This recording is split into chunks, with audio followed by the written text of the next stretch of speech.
¿Cuál es la causa del trastorno psicológico que hay en el mundo? Una de las razones de ese desorden tan enorme y destructivo es la división creada por las religiones. Él es hindú, yo soy musulmán, o el otro y yo somos cristianos, pero él es católico y yo soy anglicano o protestante. Por lo tanto, las religiones nos separan. Y esa es una de las causas fundamentales de ese gran desorden. ¿Podemos ganarnos la vida sin perjudicar a los demás? Primero tengo que entender qué es ganarme la vida.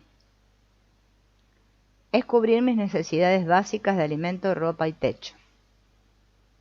Los problemas aparecen cuando convierto las necesidades de cubrir mis necesidades básicas en un medio de agresión psicológica.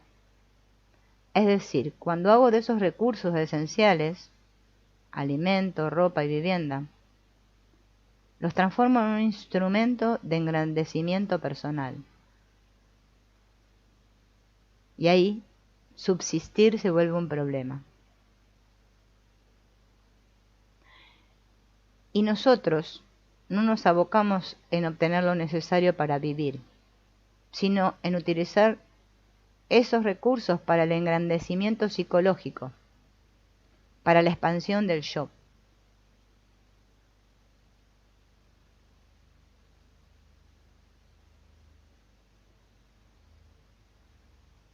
La verdad es algo que nadie puede darme. La tengo que descubrir solo. Y para descubrirla tengo que ser ley para mí mismo. Mi guía he de ser yo, no el político que promete salvar al mundo, ni el comunista, ni el sacerdote, ni ningún libro, ni ningún líder.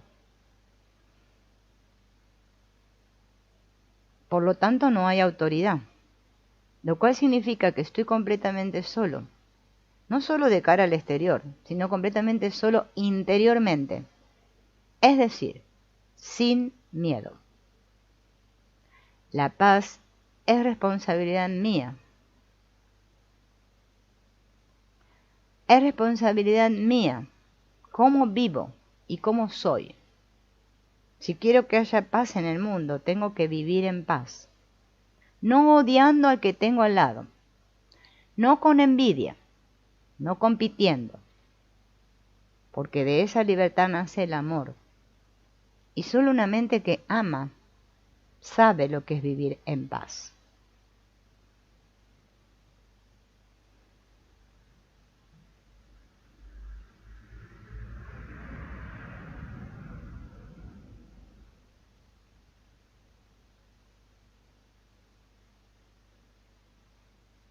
¿Cuál es mi relación con el mundo? ¿Es el mundo diferente de mí o soy el resultado de un proceso total y no estoy por lo tanto separado del mundo, sino que formo parte de él? La realidad es que soy el resultado de un proceso mundial, de un proceso total, no de un proceso independiente e individualista.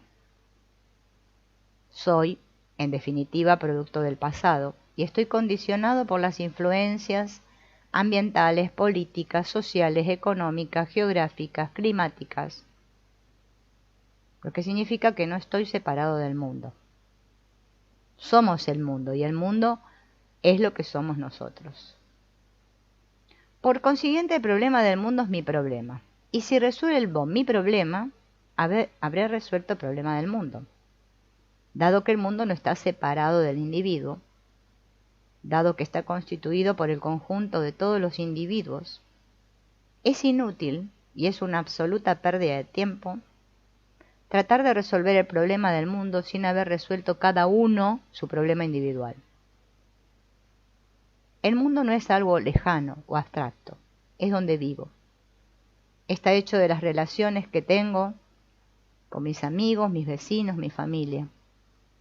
Si soy capaz de transformarme radicalmente, existe la posibilidad de cambiar el mundo. De lo contrario es imposible.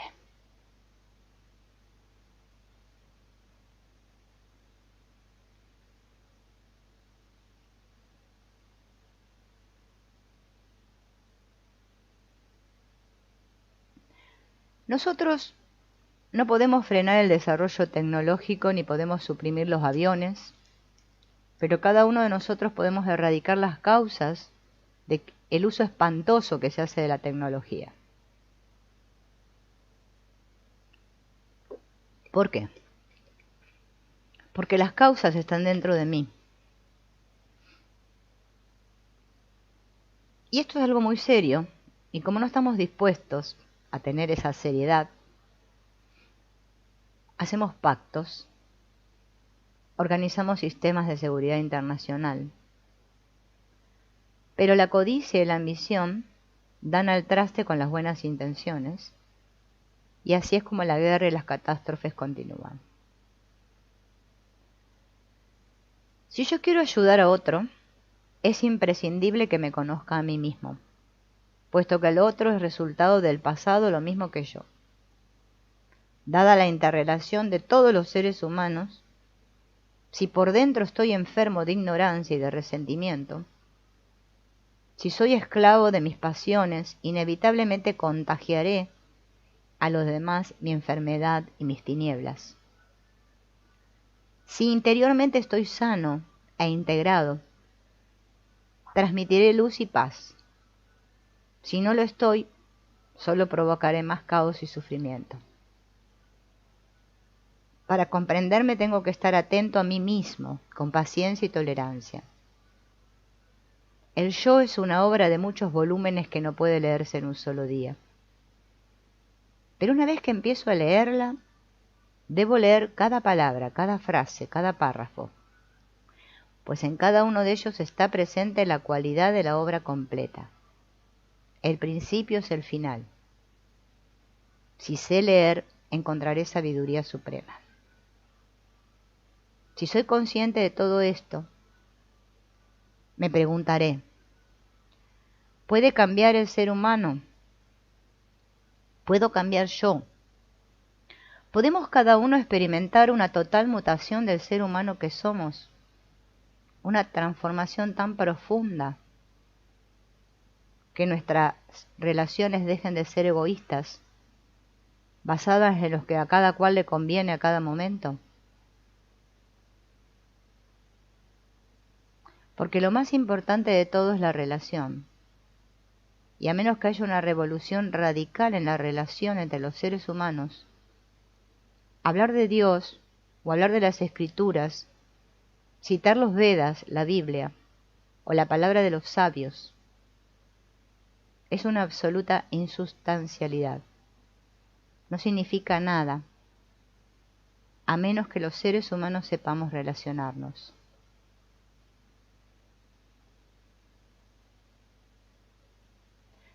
¿Nos relacionamos de verdad? Y por relación nos referimos a estar en contacto, ¿no? Realmente, un verdadero contacto, una verdadera unidad. O el contacto, la relación se establece entre imágenes. La imagen que tengo de mí, la imagen que tengo del otro, o la que me he creado de mí y del otro. Es decir, tengo una imagen de mí, tengo ideas sobre mí, un concepto de mí, basado en lo que he vivido, mis tendencias, mi temperamento. Y con todo eso hice un constructo, una construcción de una imagen de quién soy. Y al igual que yo tengo una imagen de mí, la otra persona tiene una imagen de ella. Y entre estas dos imágenes se establece algún tipo de contacto y a eso le llamo relación.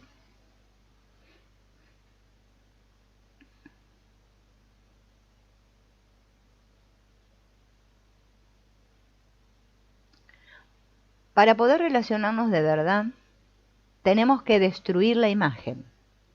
Por eso no sabemos relacionarnos de verdad. Porque nadie quiere destruir su imagen. Cada uno adora su imagen, su ídolo. Podemos entender lo que significa destruir la imagen. significa destruir la idea global que tengo de mí. Tengo que destruir el mecanismo que crea la imagen. Ese mecanismo que hay en mí y que hay en el otro.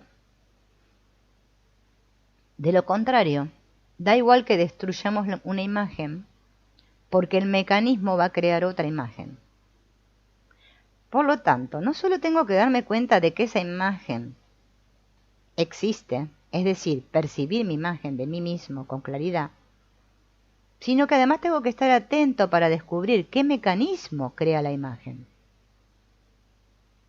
La imagen es obra del pensamiento, que es la respuesta de la memoria. Tal vez hayamos comprendido lo que significa la palabra imagen y que es producto de nuestros conocimientos, experiencias, de nuestra familia. Pero ¿cuál es el mecanismo que crea la imagen? Para que esta imagen exista, es necesario primero ensamblar las piezas y luego mantenerla, sostenerla en pie. De lo contrario, se desintegra. Así que cada uno debemos descubrir cómo funciona ese mecanismo, esa maquinaria. Porque en cuanto descubrimos y comprendemos su naturaleza y su propósito, la imagen se extingue. Y se extingue no solo la imagen consciente, la imagen de mí mismo que superficialmente soy capaz de percibir, sino también la imagen profundamente arraigada, o sea, la totalidad de la imagen. Tenemos que averiguar cómo se forma la imagen y si es posible detener el mecanismo que la crea. Y ahí es donde va a haber verdadera relación entre los seres humanos, en vez de una actividad entre dos imágenes. Dos imágenes son entidades muertas. Una persona me halaga o me falta el respeto, y yo me creo una imagen de ella basada en la ofensa o en el halago. Experimento dolor, angustia, conflicto, sufro por la muerte de alguien querido. Todo eso crea una imagen en mí, y yo ahora soy esa imagen. No es que yo sea la imagen en el sentido de que la imagen y yo somos diferentes y yo me identifico con ella, sino que el yo es esa imagen, el pensador es esa imagen. ¿Quién es el que crea la imagen entonces? El pensador, con todas las respuestas y reacciones físicas, psicológicas e intelectuales guardadas en la memoria. El pensamiento convertido en el pensador, en el observador, en el experimentador, crea la imagen. Es decir, que el mecanismo creador de imágenes es la misma actividad de pensar. El mecanismo se activa por la acción del pensamiento.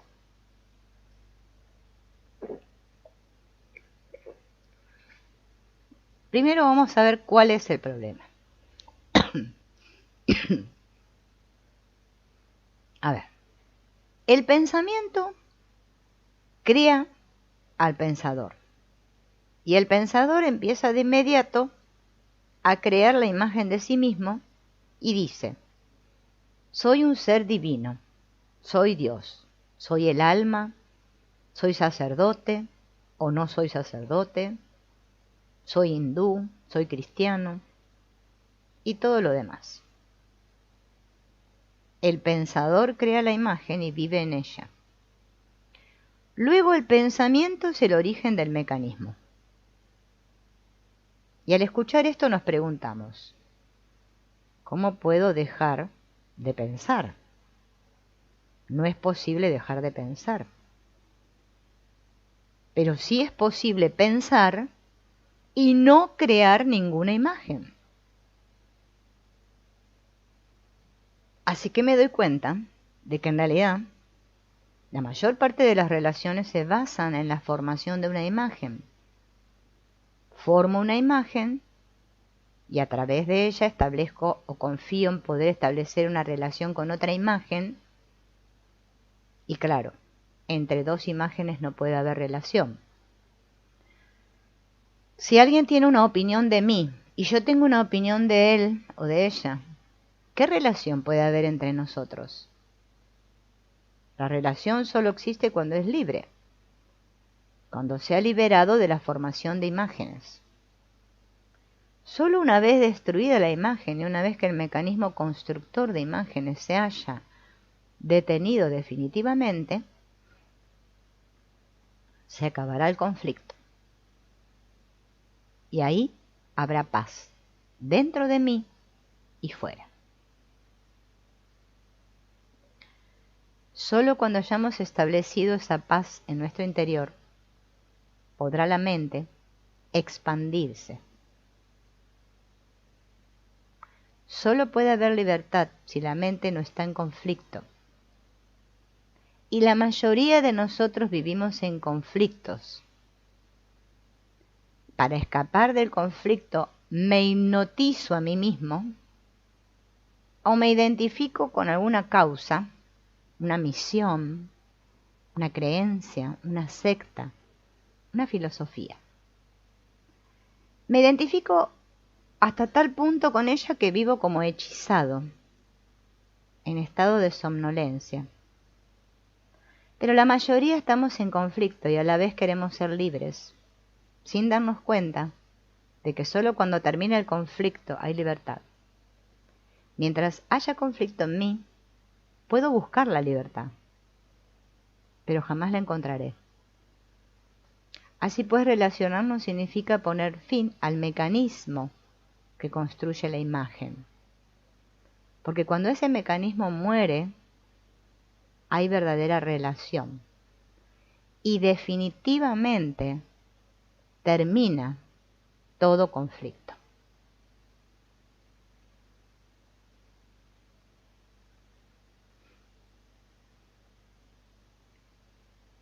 ¿Cuál es el propósito de la vida? Esto seguramente nos lo hemos preguntado muchas veces. ¿Para qué estamos aquí? Pero antes de empezar a indagar cuál es el propósito de la vida, primero tengo que descubrir qué entiendo por vida y qué entiendo por propósito. No solo qué significado le da el diccionario a estas palabras, sino qué significan para mí.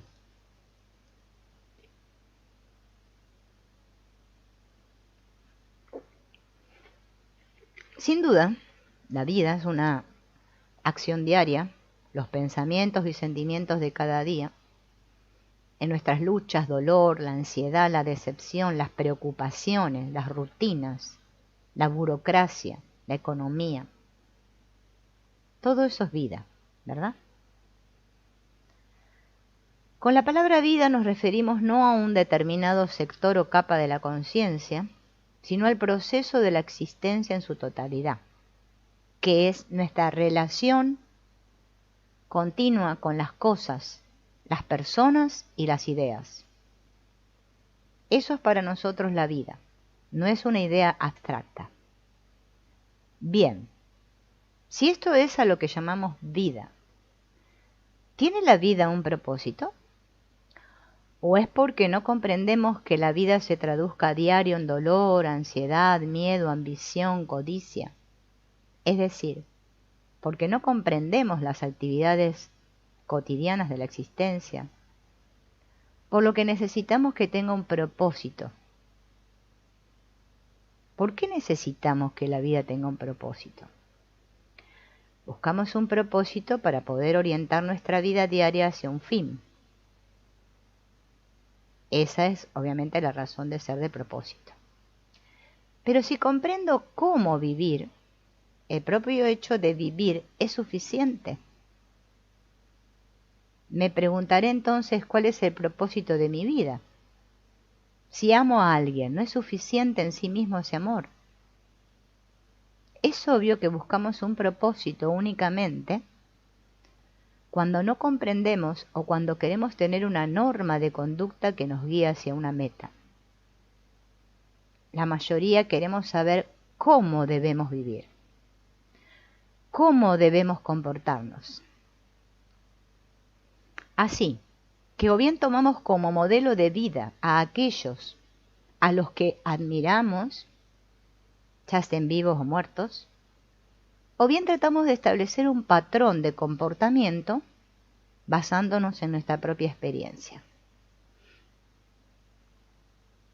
Cuando recurro a mi experiencia para establecer un modelo, es evidente que mi forma de vida va a estar condicionada. Si mi experiencia, por muy extensa y variada que haya sido, no me ha servido para poner fin al condicionamiento, el modelo que voy a construir, basándome en mi experiencia, va a reforzar aún más el pasado todavía. Y si yo busco un modelo de conducta en alguien ejemplar, un gurú, que ahora está tan de moda, la sabiduría ancestral, o un ideal de perfección, lo que estoy haciendo es encajar a presión la extraordinaria energía de la vida en un molde y obligarla a adoptar una determinada forma. Y me pierdo así el experimentar la intensidad y la riqueza de la vida.